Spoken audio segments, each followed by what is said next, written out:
بسم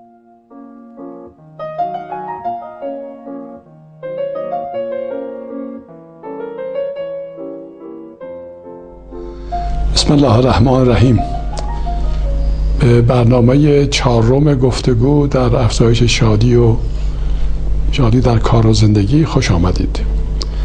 در برنامه قبلی من اشاره کردم به نابینا شدن مریم، نوزادی که بدون اینکه پزشکان و متخصصان بفهمند چرا نابینا شده و نتونستند درمانی رو تجویز کنند، و اینکه پدر مادرش در حالی که چندین ماه از شیراز دور بودند بالاخره به شیراز برگشتند و غمگین و بسیار ناراحت، و همه میتونستند غمگینی و ناراحتی ایشون رو کاملا حس کنند و حق بدن بهشون.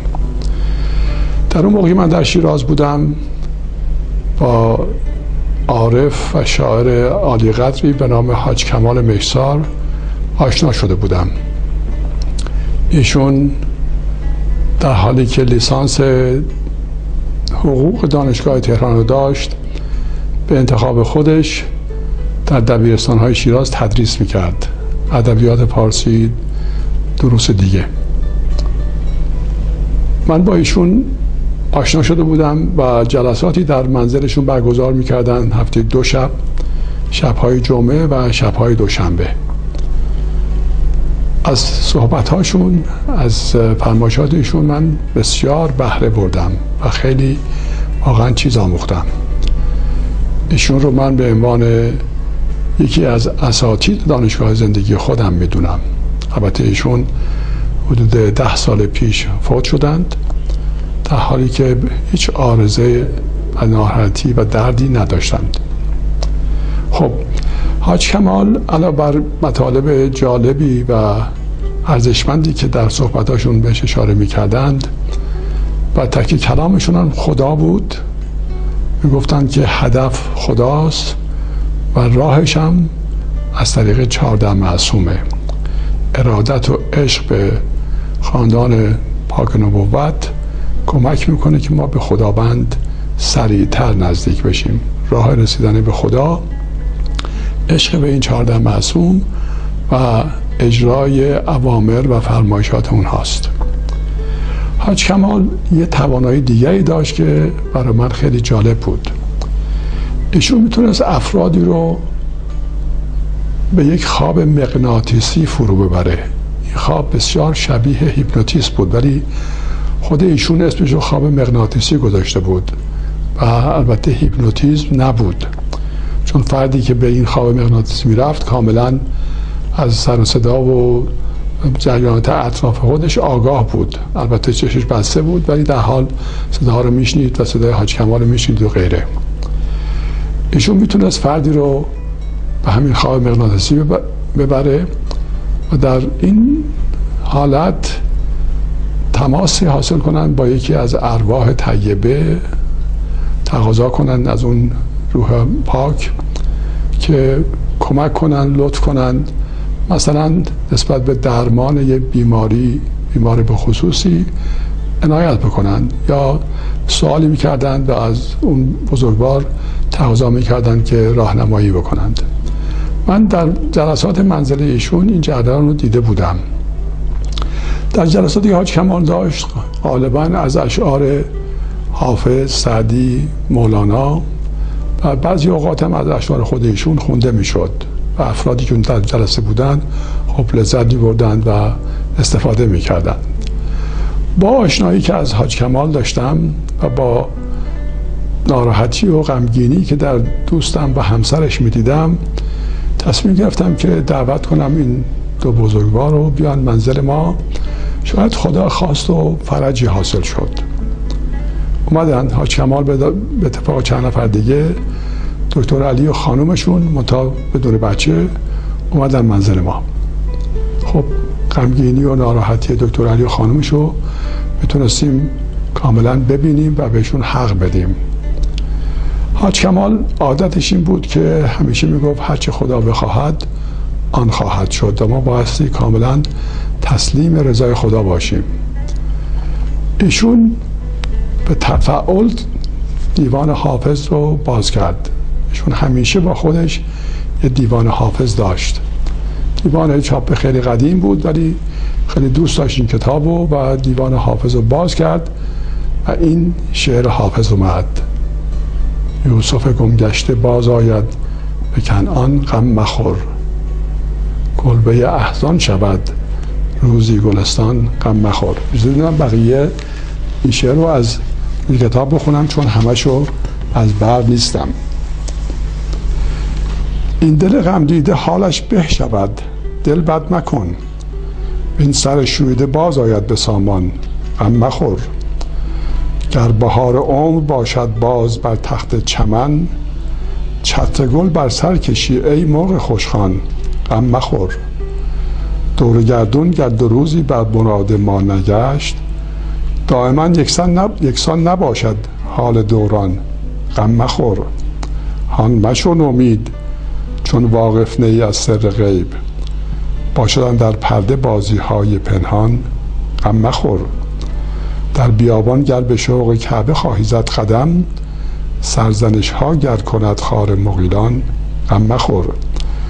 گرچه منزل بس خطرناک است و مقصد ناپدید، هیچ راهی نیست کان را نیست پایان، غم مخور. حال ما در فرقت جانان و ابرام رقیب، جمله میدانند خدای حال گردان، غم مخور. حافظا در کنج فقر و خلوت شبهای تار، تا بود وردت دعا و درس قرآن، غم مخور.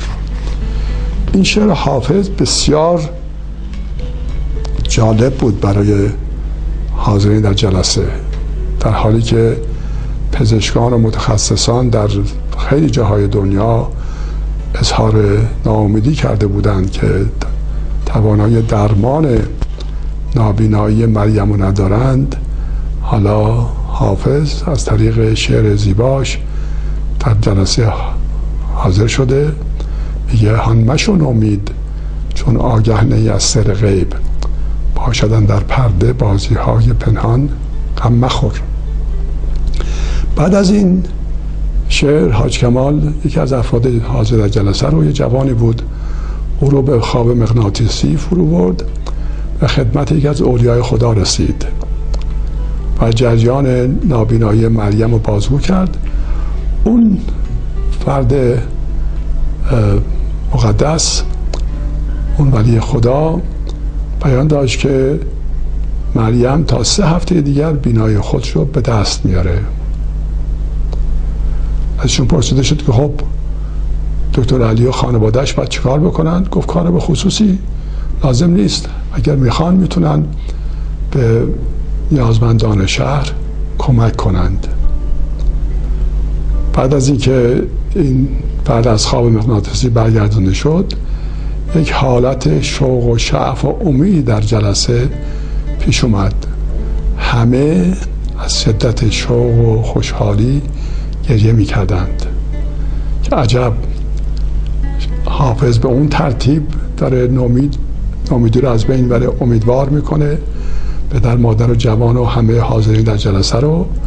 و این ولی خدا هم بشارت داده که مریم نابینیش از بین میره و بیناییشو تا 3 هفته دیگه به دست بیاره. خب بعد از جلسه یادم هست که به اتفاق دکتر علی به یکی از زیارتگاه‌های شهر شیراز رفتیم. شب بود، دیر وقت بود.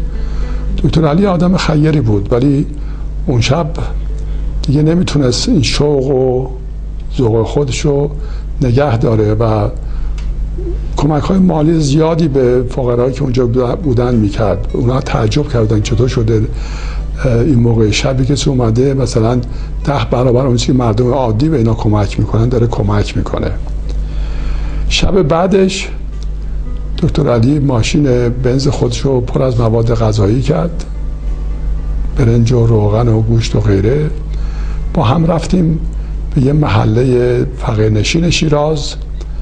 نصف شب در میزد، ساعت 11-12 شب بود، در میزد، میمدن در باز میکردن، بهشون ماده غذایی که آورده بود بهشون کمک میکرد. از کردم دکتر علی آدم خیری بود ولی اینجا خیلی بیشتر خیر شد. اتفاقا خب برگشتیم و دکتر علی از دانشگاه شیراز استعفا داد و به تهران بازگشت. خاطرم از که ایام عید بود که من به تهران اومدم برای دیدن مادرم و پدرم و اقوام دیگر. رفتیم به دیدن ایشون برای ایام عید. مریم بیناییشو به دست آورده بود، البته نوزادی بود که هنوز کوچولو بود. خانومش اشاره کرد که نامه‌ای نوشته به همون استاد چشم پزشکی دانشگاه جانز هاپکینز که مریم بیناییشو به دست آورده و جوابی که اون استاد داده اینه که من خیلی خوشحالم، حتما معجزه‌ای رخ داده، چون من نتونستم تشخیص بدم که علت نابیناییش چیست و در نتیجه نتونستم درمانی رو تجویز کنم، ولی خیلی خوشحالم که مریم بیناییش رو دست آورده و به این ترتیب شما همه شاد هستید. حتما معجزه‌ای رخ داده و دیدید که معجزه هم بود.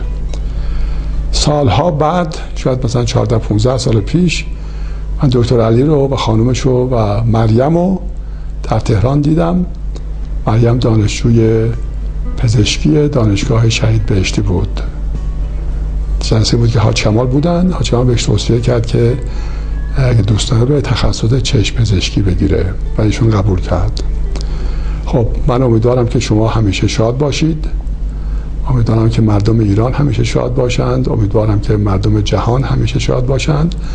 امیدوارم که تمام موجودات روی زمین همیشه شاد باشند. با امید دیدار مجدد، خدا حافظ و خیر پیش.